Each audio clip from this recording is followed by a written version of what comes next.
Welcome to Geopolitics Universe. In today's video I will be discussing and explaining how BRICS are destroying the US economy and the dollar. But first, I would just like to welcome you to Geopolitics Universe. This is a channel where we share the latest news, rumors, and insights into all things on geopolitics. You'll be able to find news surrounding all things to do with geopolitics.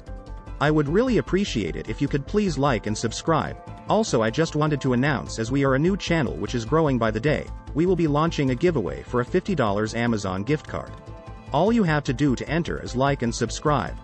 The giveaway winner will be announced in due course. Now let's carry on with the video. In his recent address to the BRICS Business Forum, Russian President Vladimir Putin stated that the minilateral member states were working on developing a new global reserve currency. It is presumed that this global reserve currency, containing the national currencies of the BRICS member states, will be an alternative to the International Monetary Fund's special drawing right. At a time when Russia is facing unprecedented global sanctions in the wake of the Ukraine invasion, Putin's announcement has underscored the importance of recognizing the heterogeneous motives of the BRICS nations to not only facilitate intra-BRICS trade in local currencies, but also firewall their global financial interests. China is Brazil's largest trade partner, and it is beneficial for both countries to use local currencies for bilateral settlements. However, Brazil's dependence on the dollar is quite evident because approximately 90% of Brazil's export invoicing is denominated in dollars, even when the United States, US, receives only 17% of Brazil's overall exports. This imbalance can prompt Brazilian policymakers to support forming a BRICS reserve currency. Former Brazilian President Lula da Silva had expressed his anguish of dollar domination in Brazilian trade and encouraged the idea of using BRICS as a de-dollarization coalition. He also stated that BRICS was not created as an instrument of defense, but as an instrument of attack. However, Brazil's stance on de-dollarization has weakened significantly following its severe economic crisis in 2014, and the rise of the Bolsonaro administration. The Brazilian government under Bolsonaro has moved closer to the Western powers and has been inconsistent in supporting a BRICS reserve currency. Brazil's close economic relationship with China and its dependence on the US dollar indicates that Brazil will most likely not be at the forefront of BRICS de-dollarization plans. However, it recognizes that it stands to benefit from such initiatives as it simplifies trade relations with China and other large economies like India and Russia. Given its geopolitical interests, Russia has always wanted to leverage BRICS to advance the idea of de-dollarization. The near elimination of Russia from the West-led dollar-dominated financial system after the Russia-Ukraine war in early 2022 has further strengthened the concept of an alternative financial system free from Western domination. The Putin administration supported a de-dollarization plan to reduce Russia's dependence on the US dollar by limiting international settlements and conducting business using alternative currencies in late 2018. President Putin has repeatedly emphasized the need to further de-dollarize and protect Russia's economic sovereignty. Russia's former Deputy Foreign Minister Sergei Ryabkov also highlighted the country's apprehensions over dollar usage for banking and international settlements, stressing that it is vital to becoming less dependent on it. Additionally, he revealed that the BRICS members were ready to cooperate to promote international financial regulation reforms and overcome the excessive domination of a limited number of reserve currencies. Antagonistic to Russia and China, the US considers India a valuable ally and strategic partner in the Indo-Pacific region. The Indian government considers Russia and China's efforts to reduce dollar usage more ideological than practical and does not explicitly support the mobilization of BRICS to challenge the dollar's hegemony. Furthermore, the recent military standoffs between India and China further prevent India from supporting China's plans to dethrone the dollar. However, this does not fully encapsulate India's stance on US dollar dominance. India has explored plans to reduce its dependence on the dollar in the past. For instance, in 2012, India's Ministry of Commerce and Industry brought together a task force to analyze the idea of using the Indian rupee in India's bilateral trade, especially recommending the idea of utilizing the rupee to trade with oil-exporting countries. The Indian government also created a multi-agency task force with representatives from India's economic policymaking agencies to compile a list of countries where India could trade in rupees. Currency volatility and geopolitical events like US oil sanctions on Russia and Iran, and China's plans to internationalize the renminbi have encouraged India to promote greater use of the rupee for international transactions.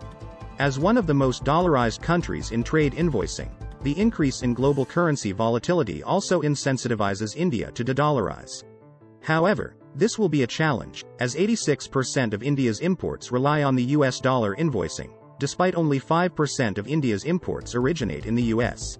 Similarly, 86% of India's exports were invoiced in US dollars, while only 15% of India's exports were to the US. India is unlikely to play an explicit role in any BRICS plan to reduce the influence of the US dollar. However, it can help minimize dollar dependence by supporting initiatives that promote the use of local currencies in trade and finance. China has persistently criticized the dollar hegemony. However, Chinese policymakers have failed to prepare a precise plan to destabilize its global reserve currency status. The souring of US-China relations has highlighted the strength of the US dollar and its ability to create roadblocks for Chinese trade and technology. Such roadblocks have encouraged China to depart from the US-dominated global system and potentially build a sphere of influence with BRICS nations. China is the world's largest trading partner and is uniquely positioned to aid de-dollarization regionally and internationally. China is also a big player in several Asian and African countries for development financing. Additionally, China has utilized the Belt and Road Initiative in offshore markets to internationalize the renminbi. In the aftermath of the 2008 global financial crisis, former governor of the People's Bank of China, PBOC, Dr. Zhou Xiaochuan, stated that the spillover effect highlighted the international monetary system's inherent vulnerabilities and systemic risks. He called for the creation of an international reserve currency that is uncoupled from individual nations. Former Chinese President Hu Jintao also stated that the international monetary system dominated by the dollar is a product of the past. Similarly, Dai Xianglong, then governor of the PBOC, critiqued the dollar-based financial system after the Asian financial crisis of 1997. He asserted the need for global reform by disaggregating the role of a few countries' currencies as the international reserve currency, which is a source of instability in the international monetary system. South Africa has followed Russia and China's de-dollarization plans, but has neither directly promoted nor formulated any plans of its own. The relationship between the US and South Africa has improved enormously since US sanctions were lifted in 1991 following the end of apartheid. South Africa may not have a comprehensive de-dollarization plan, but is mindful of international currency volatilities, especially of the US dollar. During the 2011 BRICS summit, South African Trade and Industry Minister Rob Davies expressed concerns about exchange volatilities and dependence on unstable international currencies and highlighted the benefits of trading directly in the South African rand. Further, at the 2013 BRICS summit, he reiterated the need to develop protocols to settle trade in local currencies.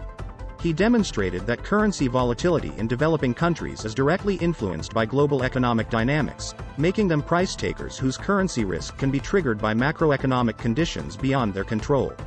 The lack of autonomy among developing countries' economic security is a cause for concern beyond BRICS nations. The transaction and financial risk arising from the US dollar's hegemony has incentivized South Africa to go along with BRICS plans to promote the use of local currencies in trade. Recently, South Africa accepted the broader use of the Chinese renminbi and included it in its foreign exchange reserves to diversify currency risk. BRICS nations have displayed increased cooperation and intend to change the dollar-dominated financial system. Within BRICS, Russia and China are leading the de-dollarization initiatives to safeguard their interests stemming from their geopolitical rivalry with the US, and considering the risk of future sanctions against them. India, Brazil, and South Africa have supported statements by BRICS on altering the global financial system and creating more opportunities to promote the use of local currencies for international trade. All BRICS members have taken steps to de-dollarize and improve their autonomy in the global financial system. The fundamental reason for developing an SDR-like basket currency for BRICS nations is to address the US dollar hegemony and build their sphere of influence and unit of currency within that sphere. It is still unclear if all BRICS members want to transfer foreign reserves to develop this new sphere of influence. De-dollarization, in one way or another, is a shared interest and priority for all BRICS nations to diversify and reduce the risk of exogenous shocks and currency shocks caused by the US dollar. However, while BRICS member states, collectively and individually, intend to safeguard their global financial interests by developing a reserve currency, over-dependence on the US dollar poses challenges that may make such an idea a distant reality. Thanks so much for watching till the end. Please like, comment and subscribe and turn the notification bell on so you never miss a video. I would really appreciate it if you do this, as it really helps support the channel. On this channel we share the latest news, rumors, and insights into all things on geopolitics. You'll be able to find news surrounding all things to do with geopolitics around the world and more. Until next time, see you later.